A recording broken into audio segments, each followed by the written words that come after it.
All right, so I want to do a little bit of an update on the top Canadian stocks video. A little bit has changed between, I think it's been 2 or 3 months since I last talked about it. And basically, my favorite stocks are still the same ones, but some has changed. EQB, again, this is in no particular order here, but EQB is basically at a 52-week high within a percentage or two, at least at the time of me making this. But if you look at EQB, it is still, if anything, cheap. It has a PE below 8. Its 5-year average is 7.91. It's currently at 7.72.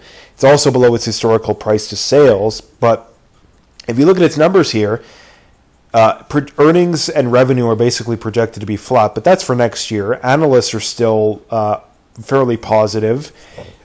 If you look at its growth, it's still growing fairly well. In fact, it's growing pretty well. Its net margin is very good.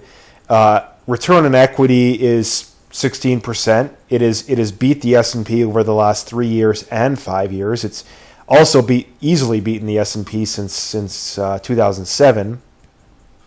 If we look at analysts, the average price target is $107 a share.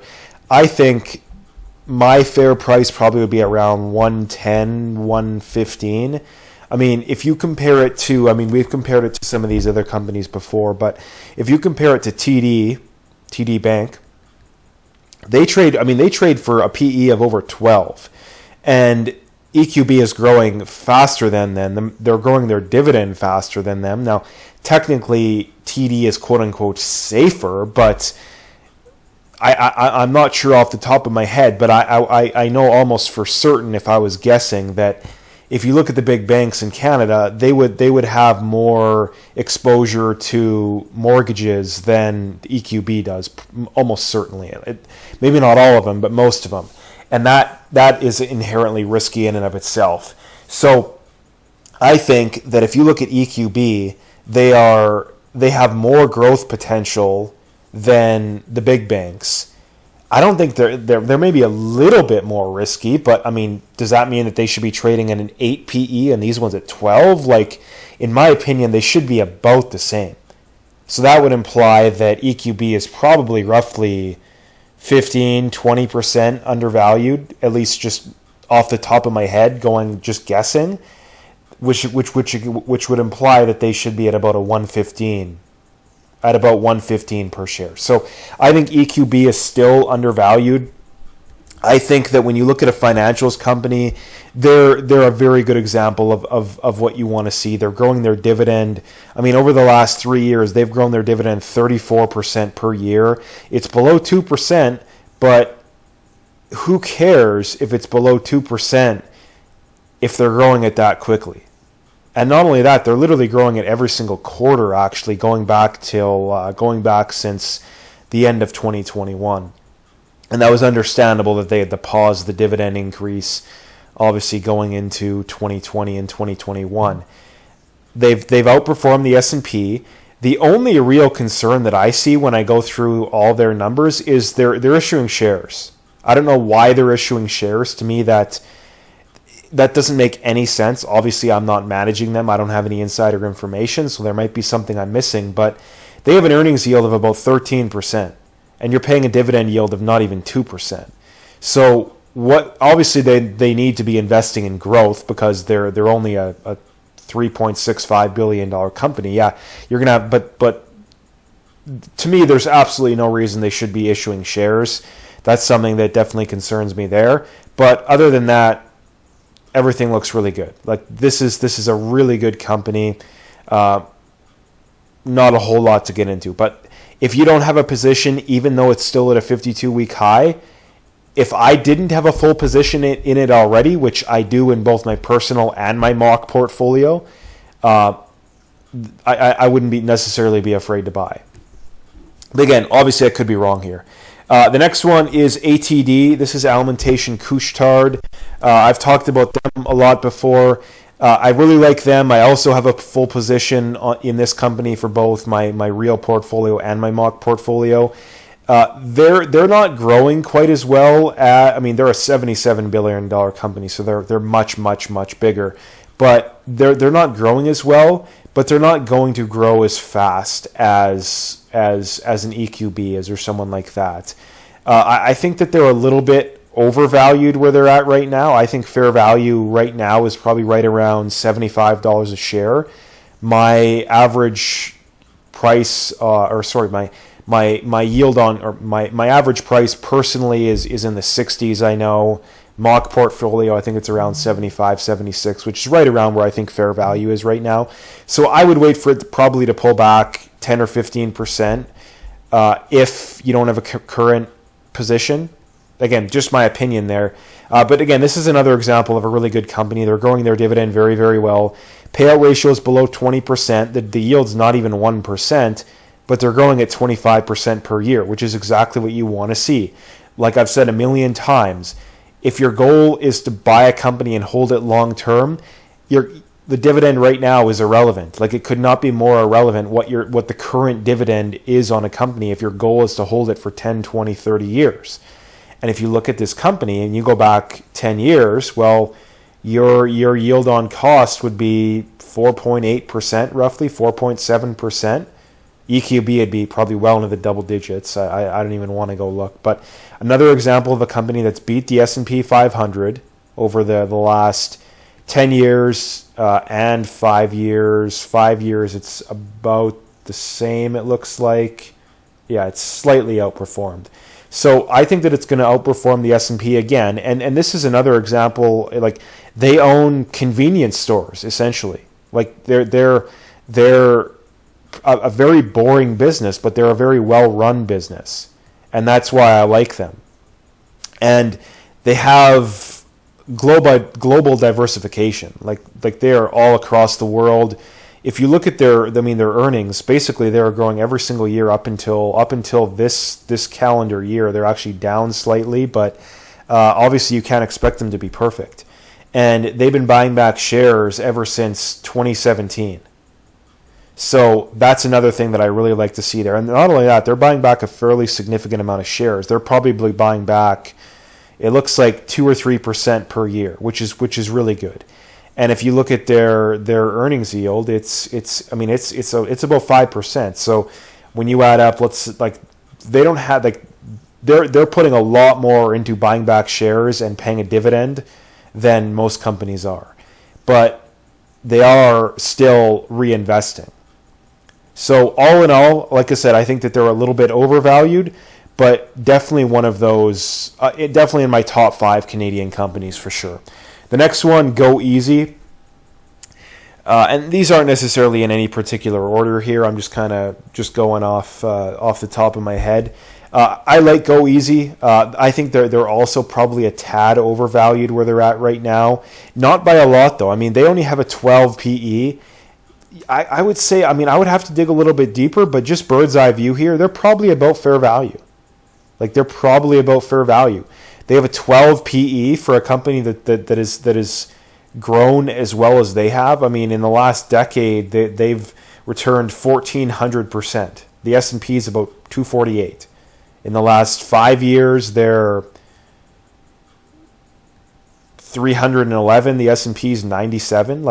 So they've destroyed the S&P over virtually every time period.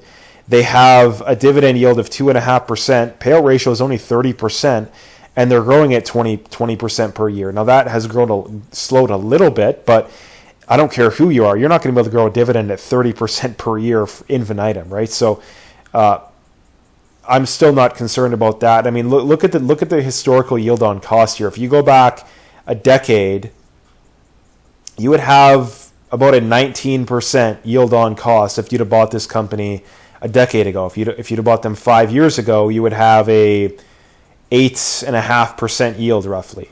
So that's what I'm talking about when I mean dividend growth is where it's at, not current dividend.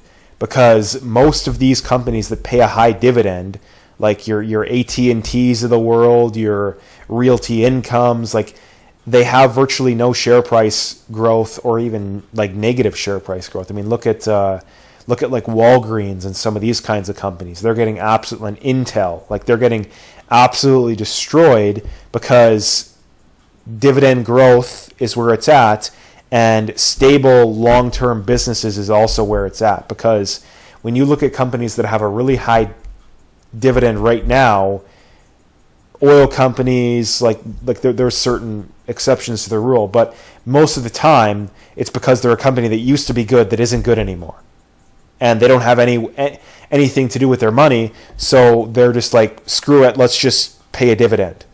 And that's something that you really got to keep an eye out for.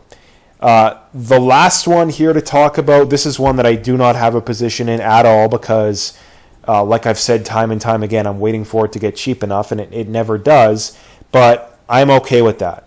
And this is another thing that separates, I think, amateur and really good investors, is that amateur investors will have a company they like, and they'll wait a little bit, and for whatever reason they don't get in, and eventually they just say screw it and they buy, but they overpay.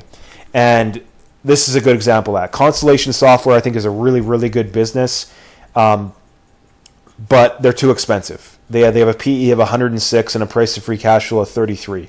Price to free cash flow of 33, not too crazy, but a PE of 106 is. So again, this is one, keep on a watch list. If you never end up buying it, you never end up buying it.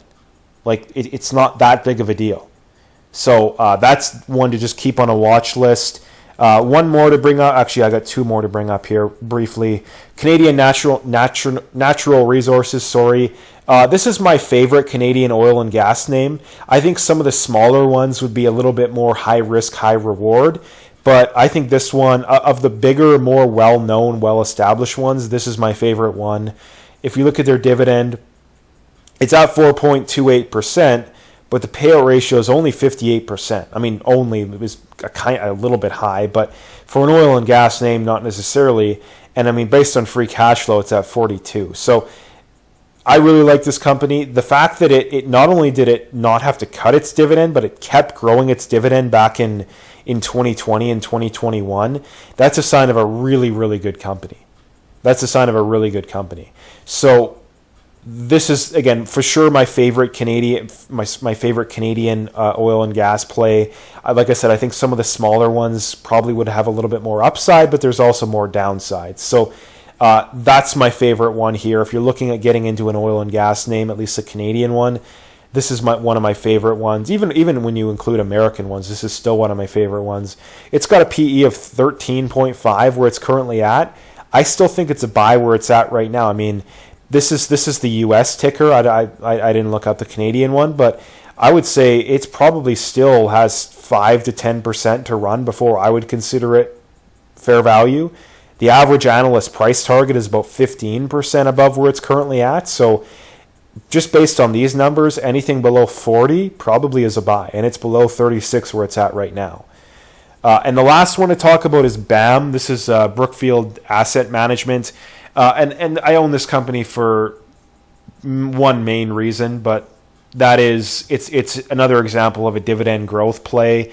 I think it does provide a little bit of diversification. I think Brookfield's a good parent company, although that business is a little harder to understand than BAM is. I think BAM is pretty straightforward. They're an asset manager. That's an asset manager. Sorry, that's I mean, there's a lot that goes into that, but they're fairly easy to understand at least. Now, again, 3.8% dividend. The payout ratio is off here. I don't know exactly what's going on here, but I think that given this was a recent spin-off, I think that the numbers aren't completely accurate here, because this implies that it has an over 100% payout ratio, and there's no way that they could grow it at this level if that was true. So I think something's off there. But again, 3.8%, they're growing it 42% over the last 3 years, 28% over the last 5 years. That is why I really like this company. And this is one of those companies that I think 10 years from now, you'll have a 8, 10, 12% yield on cost. And it's not one of those companies where the share price is going to go absolutely nowhere, if not down. I think you'll still get positive share price returns. Probably not great, but you still get positive returns. Like I mentioned earlier, for this company, average analyst price target, they're kind of all over the board, to be honest here. It's kind of weird. The low is $29 and the high is $57. So Analysts clearly are not too sure where to put this stock, but there is basically roughly 20 analysts, and if the average is still 8% above, I would probably trust that. If you look at its current PE, is actually, it does not have a current PE. Let's go over to FinViz and see if they have it. FinViz has it at 36. Also, I'm not sure how accurate that is. But this is one of those that I probably wouldn't go super ham on. I'm more confident in EQB, Elementation Couche-Tard, and Go Easy than I am this one. But I still think this is worth a small position. Mainly because I think Brookfield's a really reputable, well-run company. So anyway, that's my Canadian stocks update. If you liked the video, please like, comment, subscribe, all that good stuff, and stay tuned for more.